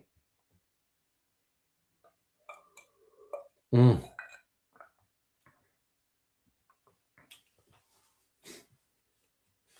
But yeah, once you read a few stories about the people working in the scam call centers, not all of them, but at least some of them are effectively being held prisoner. And there was the truly terrifying one in Mexico where the criminal cartel who was running a center and the call center staff tried to escape and the cartel just like killed them all and hanged them publicly just to warn all the other call centers like fuck with us and we'll just kill you. And there's a real issue. I think it's on the border of Myanmar and China because I don't know, Myanmar is just a fucking corrupt military junta, and they get paybacks from these criminal call centers, and they let them operate. Just you have a US phone number, scam calls come through on it. Yeah, big thing is have your phone on silent overnight. God, don't want to get woken up by fucking scam calls, honestly. Yeah, I told my offspring, like, I put my phone on do not disturb overnight. I have you listed it as an exception, but in case that doesn't work, apparently the way it works, if the same number tries to call you like 3 times in 30 seconds or 60 seconds, it actually comes through. So, yeah. So yeah, if you want to mess with a scammer, mention Kashmir, call it a shithole. Oh, okay, you think a lot of them are in Kashmir? Right on the border of India and China.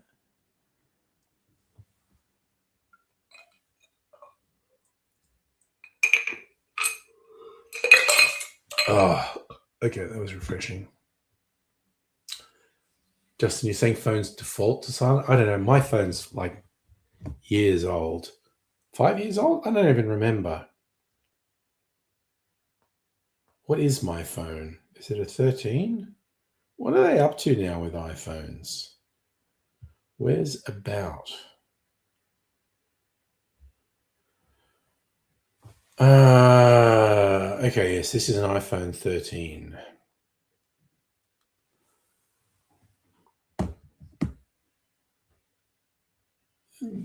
Abigail, but you think Kashmir is on India and Pakistan, but it's China too, isn't it? Because there's conflict between India and China about Kashmir.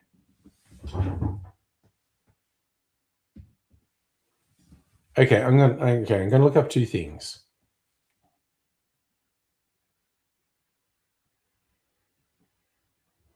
Oh, I know India and Pakistan fight about fucking everything all the time. iPhone 13 release date 2021. Okay, so it's a 4-year-old phone. Okay. Okay, so now I'm going to search India, China, Kashmir dispute. Yeah, okay, fuck you. Fuck you all. India and China have had repeated military skirmishes over Kashmir. Fucking strictly Sega, India and Pakistan do fight over everything.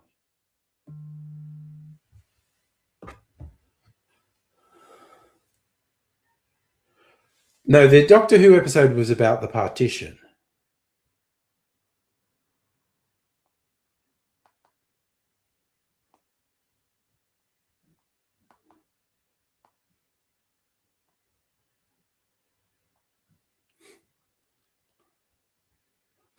Mrs. Angry is randomly texting me about, do you have the ingredients for pina coladas? No, again, Heine, no. It's not limited to India, Pakistan. India and China have had military conflict over Kashmir. They've shared borders. So fuck you all. I was right.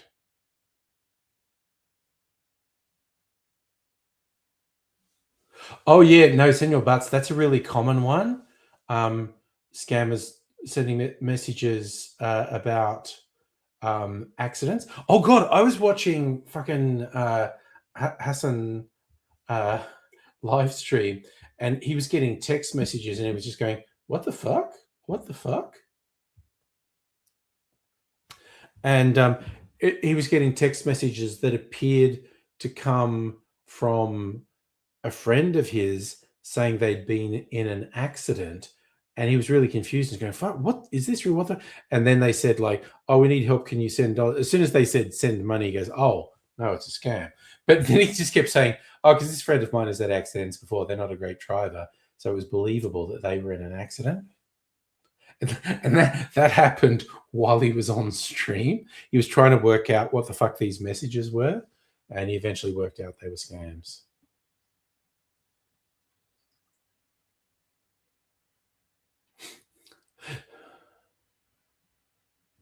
Oh god, strictly sake. You're going hard against the scammers and the Kashmir insults. Have you ever seen? I've only seen it on video, but the India-Pakistan border, they have this performance. They do at a set time of the day where the Pakistani and Indian border guards do this march thing. It's half a march, half a dance, and it's this big disrespect thing, but it's incredibly formalized and stylized. It's what actually I could maybe get it and without getting content matched.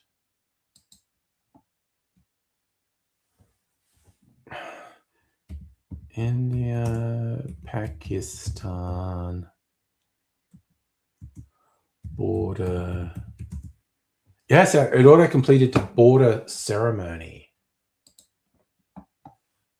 Yes, this is it. So I'm going to turn the sound off. 3 minutes. But look, I'll show this video. I think if I do it small, I won't get content matched. But this is this wild thing they do at the border. This is saying it's Independence Day. So I'm going to keep it small, but we go...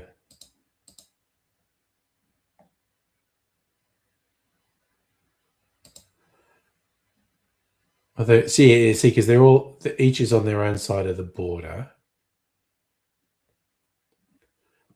And it's this very flamboyant march goes up. It's incredibly flamboyant. And then it gets more flamboyant.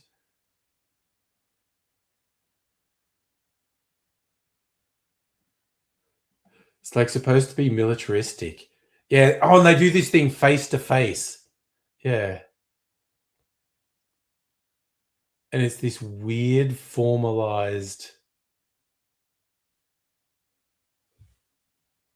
This is not... Okay, is there... I feel like there's a bit where they get in each other's faces. Both got their flags. Copping a bit of attitude and much. Now, this is not exactly what I remember. So I remember a bit where they get right up in each other's faces. Now, is there another one?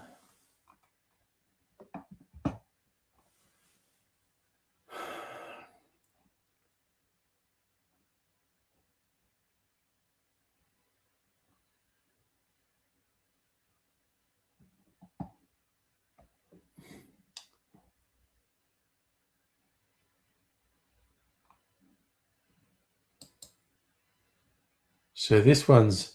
Look at him. It's so fucking flamboyant.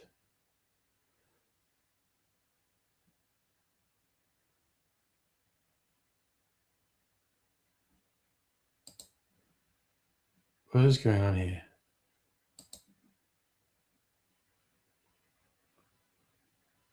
Look at the eyes on this guy, honestly. Look at him. What's this guy doing? This is fantastic. I love it. The performance element is... It's like a representation of the tension between the countries, but done in this really flamboyant village people way. So these guys are on the Pakistan side.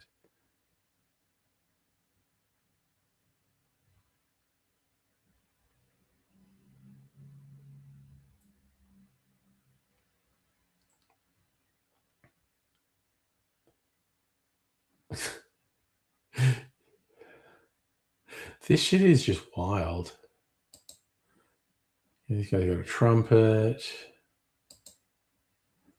And the flags are going along on strings. Anyway, that's a wacky thing they do on the Indian-Pakistan border. So anyway, Butts Mickey, you having a New Year's Eve party? Nice.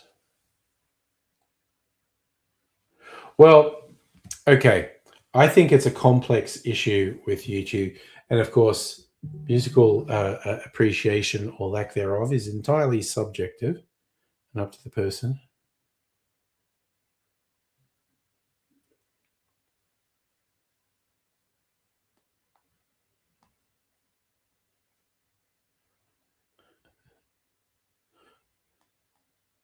Okay, Mrs. Angry is talking about binge watching Long Lost Family and drinking pina coladas while I stream tomorrow night. And I say, okay, I will make them.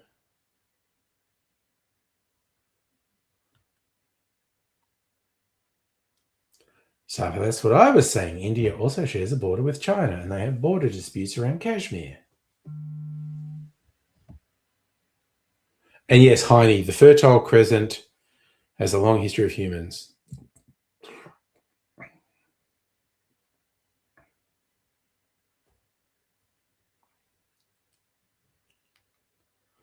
I don't have any guests lined up for tomorrow, so if I'm keeping it quiet, I do want to just be here with Mrs. Angry.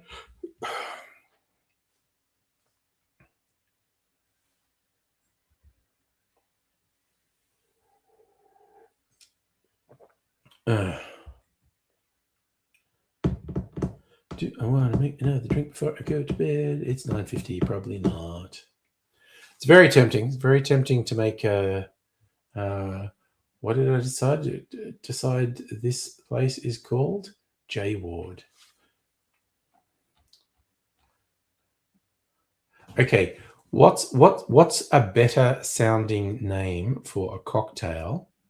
Like, what would you be more likely to order off the menu? A cocktail called the Aradale or a cocktail called the J Ward? I'm leaning towards the J Ward. But, I'm open to suggestion. Strick, say you think the J Ward? I think the J Ward sounds better. Safa, we did not get any rain that I saw. A lot of cloud cover. What's the bureau? Oh, by a country fucking mile. Okay. So, we're going for the J Ward. What's the bureau saying? It's meant to be a lot cool, like only reaching 20 tomorrow. So people going out in Melbourne for New Year's Eve, it's only going to be about 14 Celsius. Then it's a bit warmer on Thursday, New Year's Day, 24. Then much warmer on Friday, 30. 32 on Saturday. Then it cools down again, 23. So Sunday and Monday, 23. That's like a low of 15 or 16, a maximum of 23. That's perfect. That is perfect weather as far as I'm concerned. Safa, look, in an ideal world, I'll go to midnight. We shall see. But other things, when I've had like, Charlie on in Western Australia, gone till 3. So it was New Year's Eve. But I think Charlie and Soph are actually going out for New Year's Eve, which is fine and dandy. I don't know if I don't have to work tomorrow. He's going to be drunk 2 days straight. I do have to work tomorrow. I was kind of tempted to make another beverage, but we'll see. You watched the replay, okay? Oh, nice, Heine. You got an 8th floor viewpoint on the fireworks. Nice. I like the fireworks. I'm not super into them. Like, we're toying with at one point because Young Ms. Angry's place has a line of sight to the CBD from her balcony where we could have watched the fireworks. But of course, we'll fucking watch the fireworks on TV as well. We get to see everything. But it's just like Young Ms. Angry is now the other side of town, Footscray, and it's like, oof, the idea of crossing the city on New Year's Eve is such a bad idea. And yes, Abigail, you get a really good view of half the fireworks where you are.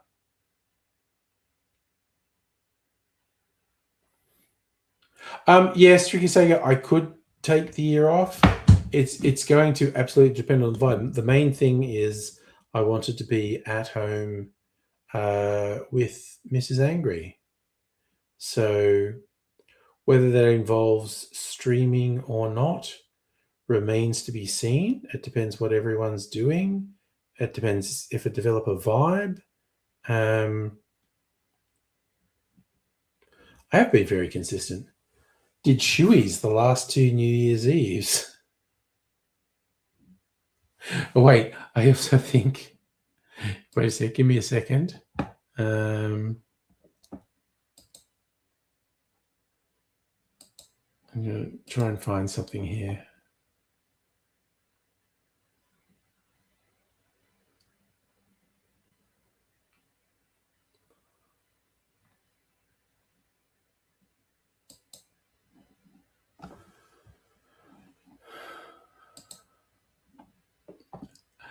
is where I just reposted to the Discord. I think this is last New Year's Eve. Me doing a shoey out of a boot.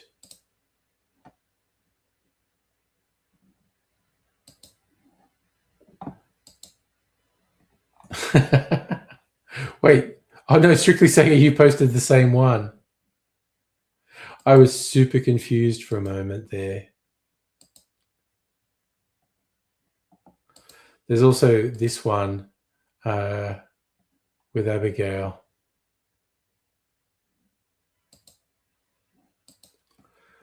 The classic. Also, that G'day Cocktail Lovers and that Choking, because that was a really strong drink. That's like from the first year of COVID. So this is like 2020. Whereas this one with the shoey, that's just last year. That's like 2020 or 2021. That's last year. And that's just in the last year. I'd also love, we've got the Ray's thing comment on screen saying, motherfucking clip it.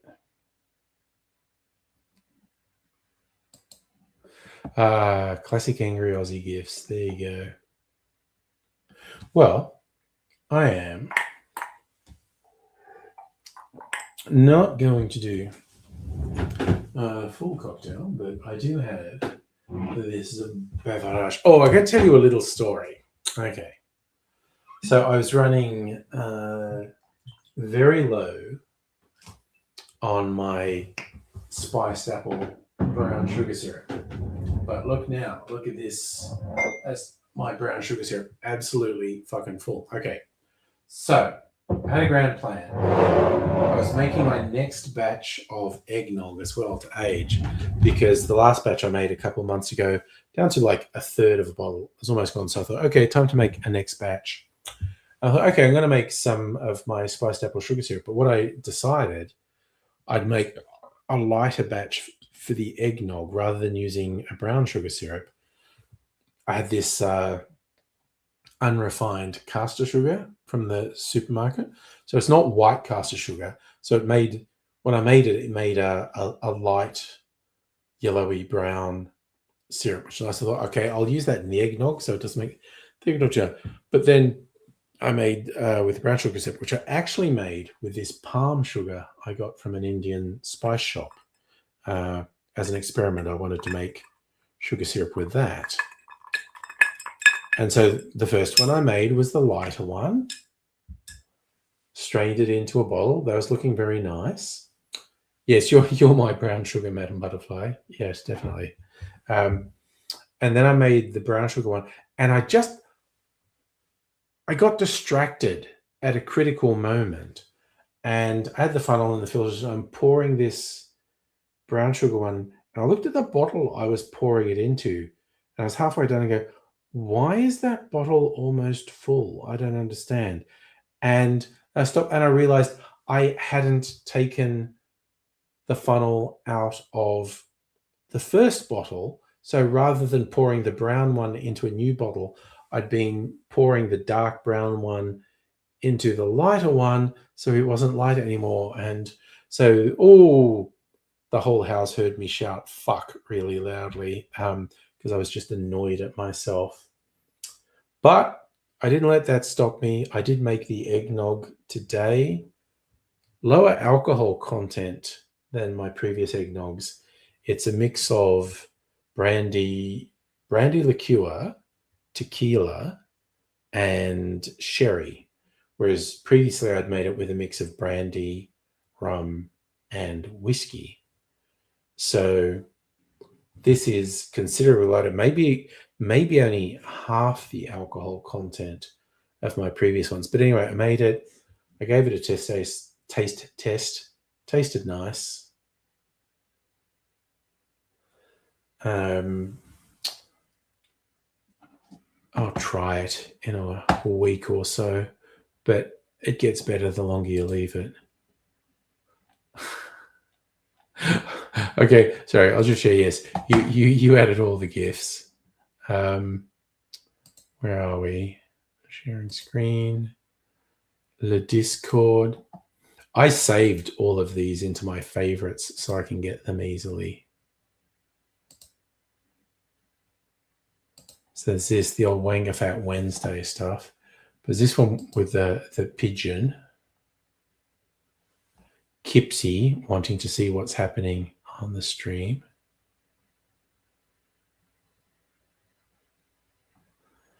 This is, oh yes, me. Oh, this one actually has sound. Oh my God, Jesus. Okay, that was the fucking chair's fault. Honestly, this chair wouldn't do it to me. And yes, one of the visitors spilling half his drink here. I ran into him in a bottle shop recently as well. But anyway, what a hoot. What a hoot. So for it's dislocated, not broken. It's doing okay. I did my exercises early in the stream.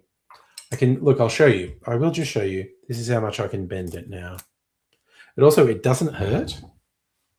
But like I can bend it this much. That's as much as I can bend it. That doesn't hurt, but there's just resistance at this point. It's going like, I don't want to bend any further than that.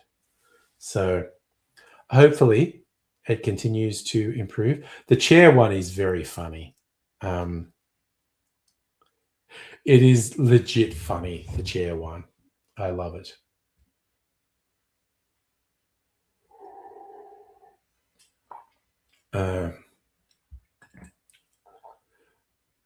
Every time I say upsizing. And as I say, every time I bring up the upsizing story and the Bogan accent, I need to stress I am not exaggerating. That is exactly how this fucking Bogan at the KFC talked. Upsizing. Upsizing. I was like, Jesus Christ. And I'm sure now she just votes for Pauline Hanson. Anyway, cherries.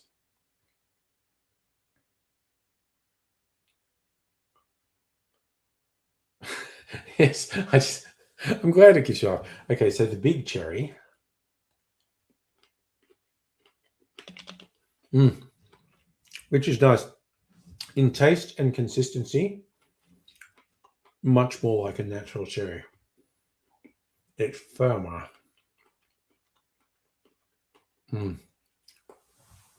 But these are still my favorite. The smaller Luxardo ones that have been in the rich syrup.